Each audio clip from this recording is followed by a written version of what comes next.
I woke up to 17 missed calls, all from my brother Marcus. It was 6:47 a.m. on a Tuesday. I was in Tokyo for a 3-day consulting pitch, jet-lagged and disoriented. My phone buzzed again. This time it was my sister Nicole. I answered. "Where have you been?" Her voice was sharp, accusatory. "We've been trying to reach you for hours." "I'm in Japan, Nicole. It's the middle of the night back home. What's going on?" "Mom needs you to sign something. For Dad's estate. The lawyer says we need all 3 signatures by tomorrow or we lose the distribution window." My father had died 6 weeks earlier. Sudden heart attack at 62. The estate was supposed to be simple, everything split equally among his 3 children. My mother got the house. We got the investment accounts. Clean. Fair. That's what Dad wanted. What document? I didn't hear anything about a deadline. The lawyer sent it yesterday. Check your email. We all need to sign. Marcus and I already did ours this morning. Something felt wrong. My father's lawyer, Richard Brennan, had been meticulous about communication. He wouldn't spring a deadline on us like this. "I'll call Richard when I land tomorrow," I said. "It's literally 3 a.m. in California right now. We don't have time for that. Just sign it and scan it back. It's routine." "Nicole, I'm not signing anything without reading it first. And definitely not without talking to Richard." She exhaled sharply. "You always do this. You always make everything complicated. Mom is really stressed about this, and you're being difficult. I'll call tomorrow." I hung up. I opened my email. There it was, sent from richard.brennan.states@gmail.com. The subject line read, "Urgent, final distribution documents. Signature required by 5 p.m. EST, 11/14. I stared at the address. Richard's actual email was richard@brennanestatelaw.com. I'd exchanged at least 40 emails with him over the past 6 weeks. This wasn't his email. My hands were shaking as I opened the attachment. It was a PDF labeled Amended Distribution Agreement. The document was dense, full of legal language. But 3 things jumped out at me immediately. First, it wasn't splitting Dad's estate 3 ways. It was giving Marcus and Nicole each 37.5%. I was getting 25%. Second, it included a clause saying I acknowledged receipt of early distributions during the decedent's lifetime, totaling $185,000, and agreed this amount would be credited against my final distribution. I had never received $185,000 from my father. Not even close. Third, the signature line at the bottom already had my name typed below it. All I needed to do was sign. I called Richard's office number. It went to voicemail. Of course it did. It was 3 a.m. I called Nicole back. "Who sent that email?" "What?" "The email with the document." "Who sent it?" "Richard sent it." "The lawyer." "That's not Richard's email address." A pause. "What are you talking about?" "Richard's email is richard@brennanestatelaw.com. That email came from a Gmail account. Did you actually talk to Richard, or did you just get an email?" Another pause. Longer this time. Marcus handled it. He said Richard called him yesterday and explained we needed to expedite everything because of tax implications. "Nicole, I think someone is trying to scam us." "Oh my God, here we go. You've been watching too many crime shows." "I'm serious. That email isn't from Richard. The document is taking money away from me and giving it to you and Marcus. And I never received any $185,000 from Dad. Maybe you forgot. Dad helped all of us at different times. I would remember receiving $185,000. Did you receive that much?" "I don't look. I don't keep track of every little thing." Dad was generous with all of us over the years. So let me get this straight.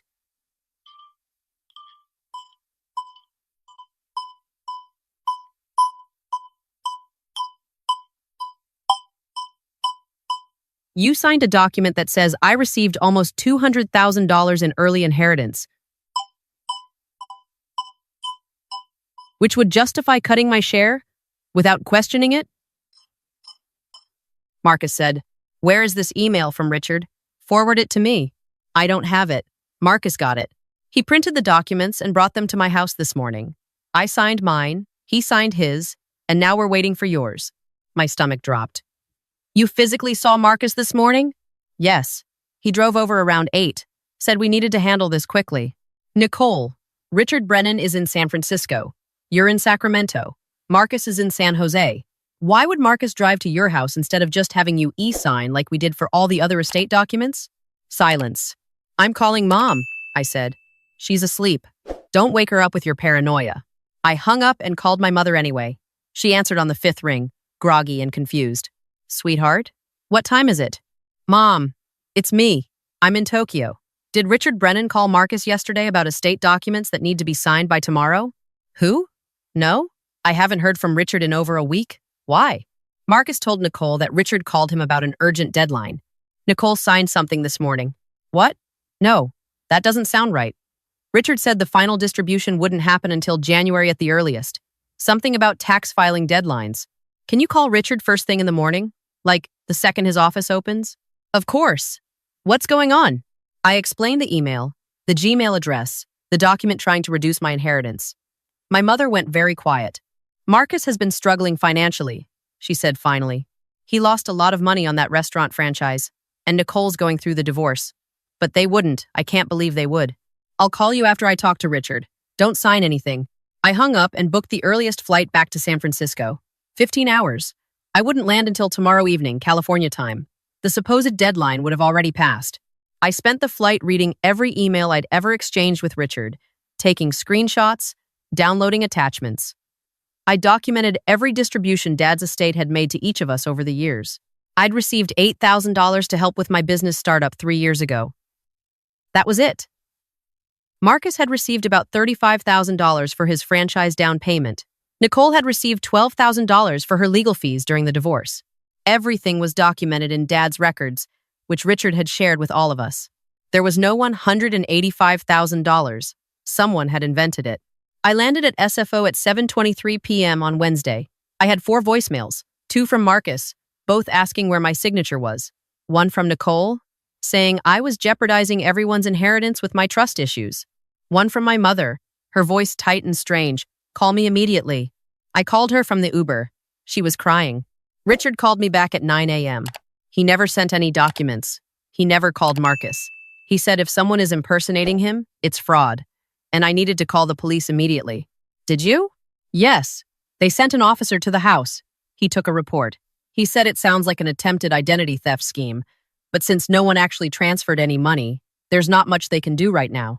He told me to contact Richard and make sure all the estate accounts are secure. Did you call Marcus and Nicole? Her voice cracked. Marcus isn't answering. Nicole said I'm overreacting. She said Marcus was just trying to help expedite things, and now I'm accusing him of being a criminal. She hung up on me. I'm coming to your house. Please. I don't know what to do. I redirected the Uber to my mother's house in Palo Alto, the house where I grew up, the house that should have felt safe. My mother met me at the door. She looked 10 years older than she had at Dad's funeral. Show me everything, I said. She pulled out her phone. She'd received a text from Marcus yesterday at 7:18 p.m. Talk to Richard. Good news. We can get final distribution done by end of week if we move fast. He's sending docs tomorrow. Let's plan to sign together so we can celebrate Dad. Miss him. Did that seem strange to you? I asked. No. Marcus and your father were close. I thought he was trying to create a nice moment for us. I took screenshots of the text. Then I opened my laptop and logged into Dad's estate account. Richard had given all of us view-only access. The account showed a balance of $1.8 million, split across various investment funds. Everything looked normal. No withdrawals, no changes. Richard said he's putting additional security measures on the account tomorrow, Mom said. He's requiring in-person verification for any changes. He was really shaken up. He said in 30 years of estate law, he's never seen family members try something like this. I looked at my mother. You believe Marcus did this? She sat down heavily on the couch. I don't want to believe it. But Nicole said Marcus brought the papers to her house, which means Marcus printed them, which means Marcus created them. And Marcus was the one who supposedly talked to Richard, which we now know never happened. Where does Marcus think I am right now? He thinks you're still in Tokyo. Your flight wasn't supposed to land until tomorrow morning. An idea formed. What if we set up a meeting? Tomorrow morning. Tell Marcus and Nicole that Richard wants to see all 3 of us in person to sign the final documents. Don't tell them I'm already back. What are you thinking? I'm thinking we let Marcus believe his plan worked, that I signed the document remotely, that everything is moving forward. And then we all show up at Richard's office together and see what happens when Richard asks Marcus about the phone call that never happened. My mother stared at me. You want to trap your brother? I want the truth.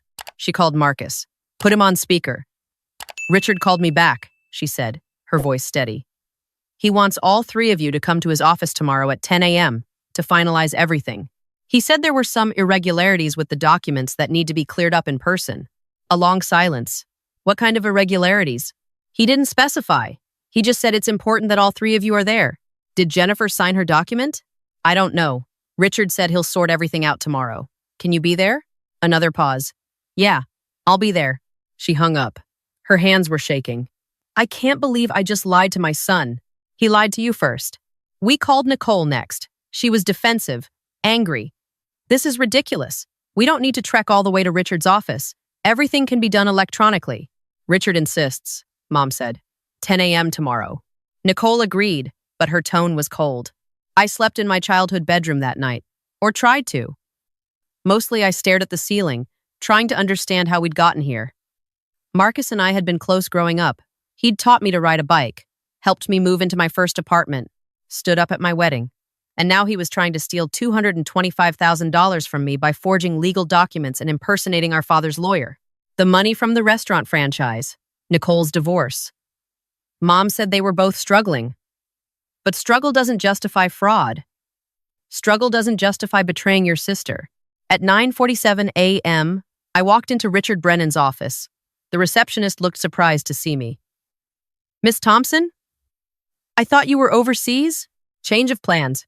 Richard came out of his office, tall, silver-haired, carrying a leather folder. Your mother called me last night with an update. I've prepared everything we need. Are Marcus and Nicole here yet? Not yet. We went into the conference room. Richard laid out 3 folders on the table.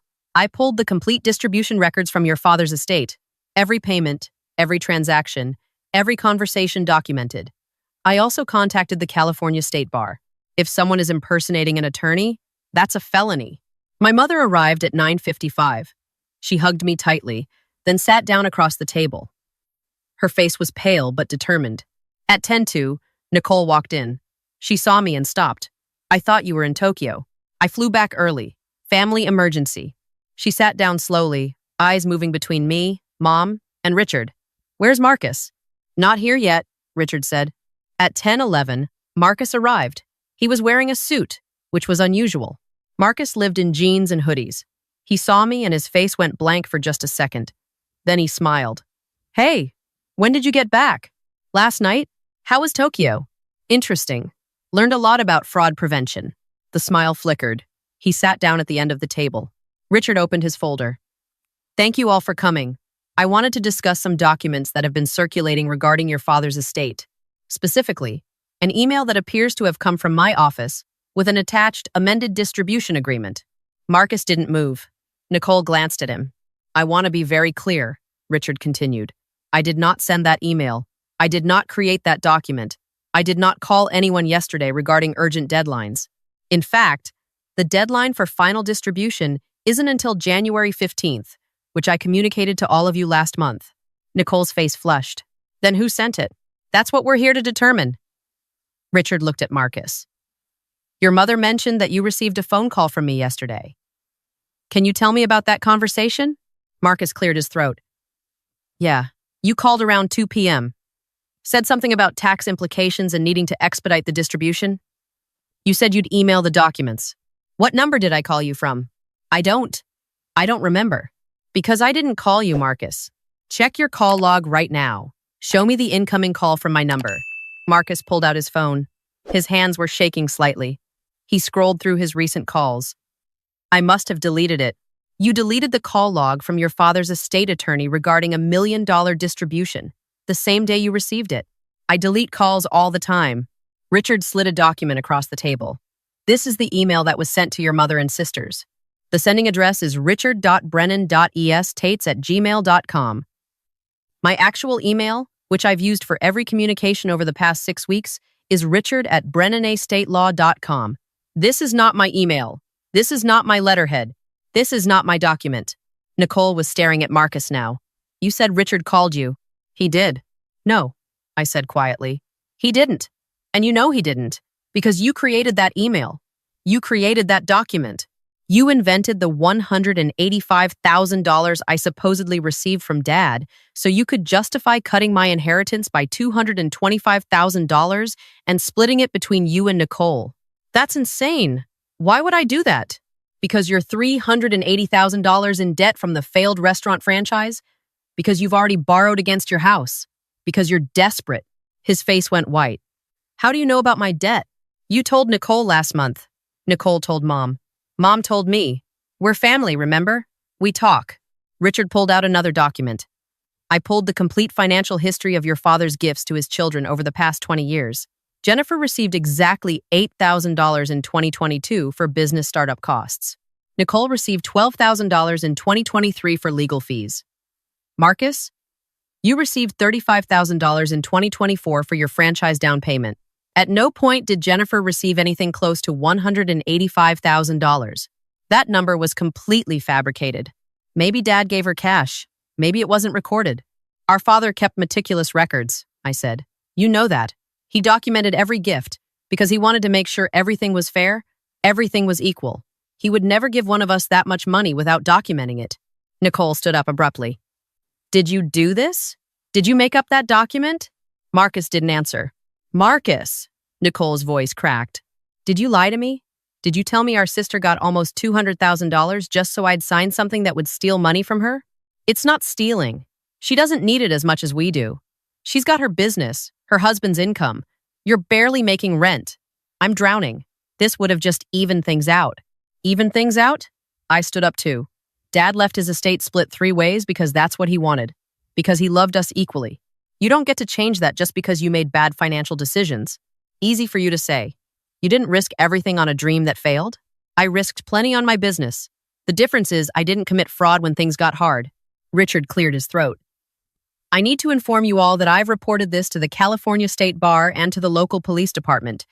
Impersonating an attorney is a felony. Creating fraudulent legal documents is a felony. Attempting to illegally modify estate distributions is a felony. Marcus, you're looking at multiple criminal charges. Marcus stood up so fast his chair fell backward. You're going to send me to prison? Your own son? Mom's voice was barely a whisper. You tried to steal from your sister while pretending to honor your father's memory. I wasn't going to hurt anyone. The money would have just been redistributed. Jennifer would have been fine. You were going to take $225,000 from me, I said. That's not nothing. That's not evening things out. That's theft. It's my father's money. I have just as much right to it as you do. Actually, you have exactly 1/3 right to it, which is what Dad wanted, which is what he specified in his will. You don't get to rewrite that because you're in debt. Nicole was crying now. I signed that document. Am I going to be charged too? Richard shook his head.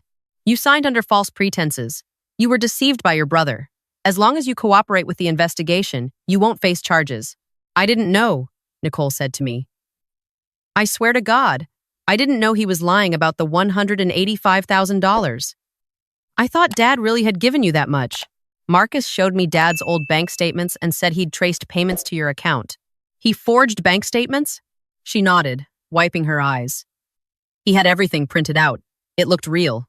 He said he'd been going through Dad's records and discovered these payments. He said you'd probably forgotten about them because they were years ago. I believed him. Marcus grabbed his jacket. I'm leaving. The police are outside, Richard said calmly. I called them before the meeting started. They're waiting to take your statement. Marcus froze. You set me up. You set yourself up the moment you created that fake email, I said. He looked at me then, really looked at me. I'm your brother. Then act like it. 2 officers came into the conference room. They asked Marcus to step outside. He went without arguing, but as he passed me, he leaned close. You're really going to do this? You're really going to destroy our family over money? You destroyed our family when you forged legal documents and tried to steal my inheritance. I'm just making sure there are consequences. They took him to the station. Richard explained that Marcus would likely be charged with identity theft, forgery, and attempted fraud. Depending on his criminal history and whether he accepted a plea deal, he could face anywhere from probation to 3 years in state prison. Nicole left immediately after, still crying. She didn't say goodbye. Mom and I sat in Richard's office for another hour, going through the legitimate distribution paperwork. Everything Dad had actually wanted. Everything that was real and legal and fair. I'm sorry, she said. I'm so sorry you had to come back early, that you had to deal with this. I'm sorry Marcus put you in this position. He was a good kid. I don't know when he changed, or maybe I just didn't want to see it. Richard walked us out to the parking lot. The estate will be distributed according to your father's original wishes. Equal thirds. January 15th. If Marcus is convicted, there may be additional legal steps to prevent him from receiving his distribution, but that's a bridge we'll cross later. I drove Mom home. We didn't talk much. What was there to say? At the house, she made tea, and we sat in the kitchen where I'd eaten breakfast every morning growing up. Will you forgive him? She asked. Eventually. Maybe. But I'll never trust him again. Neither will I. 3 weeks later, Marcus pleaded guilty to 1 count of identity theft and 1 count of creating fraudulent documents. The prosecutor dropped the other charges in exchange for his cooperation. He was sentenced to 18 months in county jail and 5 years probation. He was also ordered to pay restitution for Richard's legal fees and the costs associated with securing Dad's estate accounts. Nicole called me twice to apologize. I didn't answer. On the 3rd call, I picked up. I know you don't want to talk to me, she said. But I need you to know I didn't understand what Marcus was doing. I thought it was legitimate. I thought the paperwork was real. You thought Dad gave me $185,000 and never mentioned it to you? That didn't seem strange? Marcus said Dad always favored you. That you were the successful one, the one who didn't need help. So Dad gave you money quietly to avoid making us feel bad. And you believed that? I wanted to. Because I'm broke and desperate, and the idea that you'd gotten this huge head start made it easier to accept taking some of it back. I didn't respond. I signed those documents because I was jealous, Nicole continued. Because I resented that your life turned out better than mine. That was wrong. I'm sorry. Apology noted. Will we ever be okay again? I don't know. She hung up. On January 15th, Richard distributed Dad's estate exactly as specified in the will. 1/3 to each child. My third came to $587,000 after taxes and fees. Marcus's third went into a trust that he couldn't access while incarcerated. Nicole's third went directly to her bank account. I used $50,000 of mine to set up a scholarship fund at Dad's alma mater, specifically for first-generation college students studying business. Dad would have liked that. He believed in education, in earning your success, in doing things the right way. I think about that morning in Tokyo a lot. The 17 missed calls, the fake email, the moment I realized my brother was trying to rob me. If I'd been less careful, if I'd signed that document without reading it, if I'd trusted family over instinct, I would have lost $225,000. Marcus and Nicole would have gotten away with it. But I didn't sign. I questioned. I investigated. I protected myself. Because family doesn't mean blind trust. Love doesn't mean letting people hurt you. And loyalty doesn't mean accepting betrayal. 6 months after the sentencing, I visited Marcus in county jail. I don't know why. Maybe for closure. Maybe because, despite everything, he was still my brother. He looked smaller in the orange jumpsuit. Tired. Older. You came, he said. I almost didn't. I'm glad you did. We sat across from each other at a metal table, a guard standing nearby. I'm sorry, Marcus said. I know that doesn't fix anything, but I'm sorry. I was desperate and stupid, and I convinced myself it wasn't really wrong because we're family, because the money was going to stay in the family. But it was wrong. I know that now. You didn't just try to steal money. You tried to steal it by making me look bad. By making Mom and Nicole think I'd secretly taken $185,000 from Dad and never told anyone. You tried to make them resent me. I know. That's worse than the money. He nodded. I know. Are we ever going to be okay? I hope so. But I understand if we're not. I left after 20 minutes. I haven't been back. Nicole and I are slowly rebuilding. She calls once a month. We keep it superficial. Weather, work, mutual friends. We don't talk about Marcus. We don't talk about Dad's estate. Maybe someday we'll get back to being sisters. Or maybe this is what we are now, cordial strangers who share DNA. Mom is the one who suffered most. She visits Marcus every week. She's torn between the son who committed fraud and the daughter who was victimized. She tries to maintain relationships with all of us, but it's fractured now. Thanksgiving, Christmas, birthdays, they're all smaller, quieter, haunted by the person who isn't there. Sometimes people ask me if I regret pursuing charges, if I wish I'd just let it go, kept the family together, found a way to move past it. I don't regret it, because Marcus didn't make a mistake. He made a series of calculated decisions. He created fake emails. He forged legal documents. He invented elaborate lies. He manipulated Nicole. He lied to our mother. He spent days, maybe weeks, planning how to steal from me while pretending to honor our father's memory. That's not a mistake. That's not desperation. That's betrayal. And betrayal has consequences. Dad taught me that.